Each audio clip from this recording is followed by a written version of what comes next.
Hi, it's Amanda. Welcome to my channel. I'm back with another ingredients review video. For the last year and change, before I kick off a new brand in my BoB123 series, I like to introduce some of the ingredients you will find throughout the collection. In my ingredients series, I cover only a very small amount of ingredients per video, and that's simply because anything more would get really boring. Basic facts on what they're good for, and so far I've been able to avoid repeats, which is pretty great.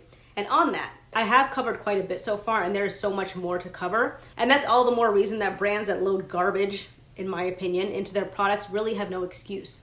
But I digress, I think. I've never actually used that term before, and I'm not entirely sure what it means, but I think that made sense.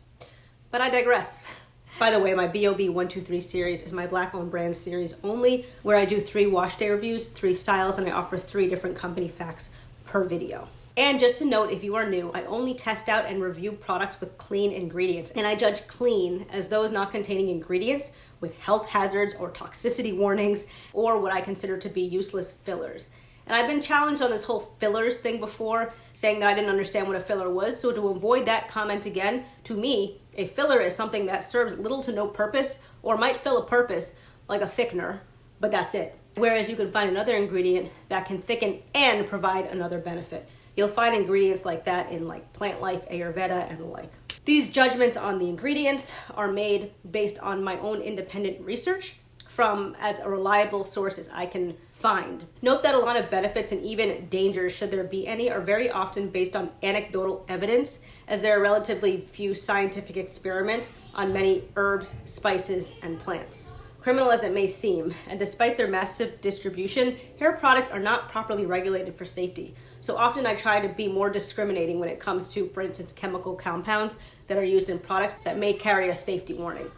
Many of them are safe, but only under a certain concentration, and since no one's regulating that threshold, who knows if it's being breached, so sometimes I will often just discount something based on its potential toxicity or bodily harm should the company have decided to breach said threshold.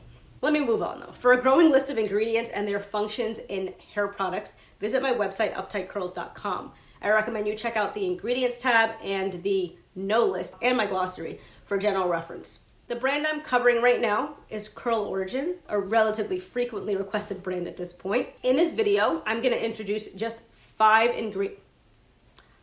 ingredients, and after this, be sure to drop by my first review video and take a look if you haven't done so already.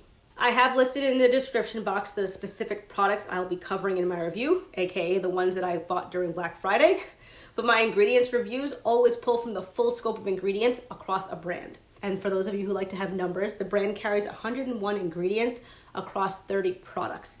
Approximately, that is the count based on when I am making this video. That can go up and down based on, the company's, their business plan.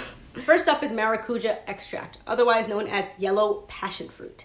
Its main benefits include moisturization and anti-inflammation.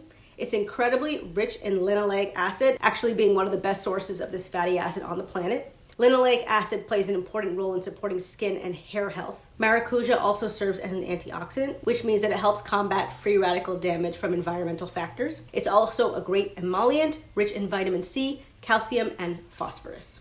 Number 2 is oatmeal. This is rich in fiber, vitamins, and minerals, and lends the benefits from these properties to your hair. It nourishes and also is seen to strengthen the hair strands, helping to prevent split ends and aiding in length retention. It further specifically is shown to improve elasticity, which again further protects against breakage. When your hair stretches instead of just snaps, all the better. Number 3 is silk peptides. The main benefits include heat protection and breakage protection. They provide a film which works as a natural barrier against external aggressors such as pollution and potential weather irritants. And they also improve the hair's smoothness and boost its natural shine. Number 4 is watermelon seed oil, also known as Kalahari oil. High in magnesium, zinc, vitamin D, and fatty acids. Also, if you go to uptightcurls.com and navigate to my ingredients list, you will find a section where I do talk about different minerals, such as magnesium and zinc. From the mix of properties in the Kalahari oil, it's seen to promote hair growth and to deeply hydrate the hair. It also has antioxidant properties and is a light oil, so it shouldn't weigh down your hair. Number 5 is chocolate extract. Chocolate is also rich in magnesium. It contains high levels of antioxidants. It can also promote your hair's natural ability to shine, and it is seen to nourish the hair strands. So that's the end of today's very short list. I am going to add these to the ingredients list on my website so you can check there for future reference. And normally I do like to put out these ingredient reviews before my first review, but that just didn't happen this time. And I just want to note, having used these products for a wash day already, I do find that their ingredients work together into a relatively mild formulation. I thought all the products were very mild.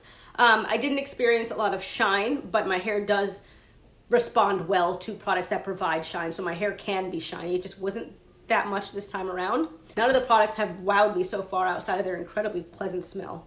I still have 2 weeks to test out the products though, but I have in the past come across collections that did grow on me over that 3-week time frame. So let's see how it goes. Be sure to tune in for weeks 2 and 3, and we'll see how it all works out. Meanwhile, it's always great to discover and try out new clean brands. So thank you to everyone who encouraged me to use these products. And also, it's worth noting that while these products haven't wowed me, they have wowed a lot of other people. So it really just depends on your hair and how they work with them. I will try to keep these ingredient reviews coming, and thanks for tuning in. If you like my content and haven't done so already, please consider subscribing, like, comment, and share, and I'll talk to you in my next one. Thanks, and have a good one.